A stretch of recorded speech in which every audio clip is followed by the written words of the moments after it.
Welcome to மாயா பஜார். நிர்மலா கஜேந்திரன்.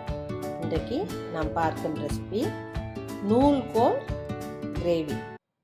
நூல்கோல் ஒன்று எடுத்துருக்கேன். இதை தோலை சீவிட்டு கட் பண்ணி வச்சுக்குவோம். நல்லெண்ணெய் 1 டீஸ்பூன் ஊற்றிருக்கேன். ஒரு பட்டை, கிராம்பு ஒன்று, சோம்பு 1/4 டீஸ்பூன் போடுறேன். சின்ன வெங்காயம் 10 ஃப்ரை பண்ணிக்குவோம். தக்காளி 1 பழம், இதையும் 1 நிமிஷம் ஃப்ரை பண்ணிக்கலாம். கருவேப்பிலை கொஞ்சம் ஃப்ரை ஆயிடுச்சு. ஸ்டவ் ஆஃப் பண்ணிடலாம். வணக்கி வச்ச வெங்காயம் தக்காளியும் போட்டுடலாம். சாம்பார் தூள் 1 டீஸ்பூன் போடுறேன். கறி மிளகாய் தூள் 1 டீஸ்பூன், மஞ்சள் தூள் 1/4 டீஸ்பூன். இந்த சூட்டுலேயே போடுறப்ப ஒரு ஃப்ளேவர் கொடுக்கும். சீக்கிரமும் ஆறிடும். ஆறின விட்டி ஃபைன் பேஸ்ட்டாக அரைச்சிக்குவோம்.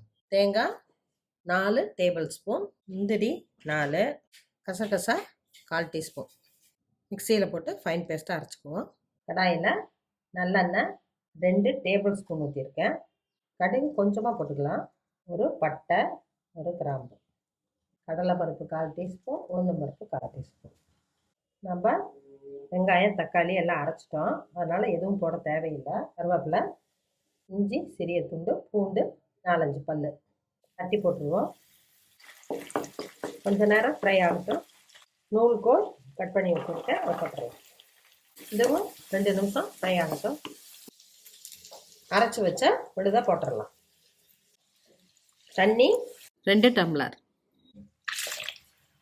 மூடி போட்டு மீடியம் ஃப்ளேமில் 5 மினிட்ஸ் வேகட்டும். நல்லா காய் வெந்துருச்சு. இப்போ அரைச்சி வச்ச தேங்காய் விழுதாக போட்டுடலாம். கொஞ்சம் தண்ணி, தேவையான அளவு கல்லுப்பு. ரொம்பவும் தண்ணியாட்ட வேண்டாம், ரொம்பவும் கெட்டியாக வேண்டாம். இந்த கன்சிஸ்டன்சிக்கு இருக்கணும். அதான் பூரி சப்பாத்தி எல்லாத்துக்கும் நல்லாயிருக்கும். மூடி போட்டு ஒரு கொதி வரட்டும்.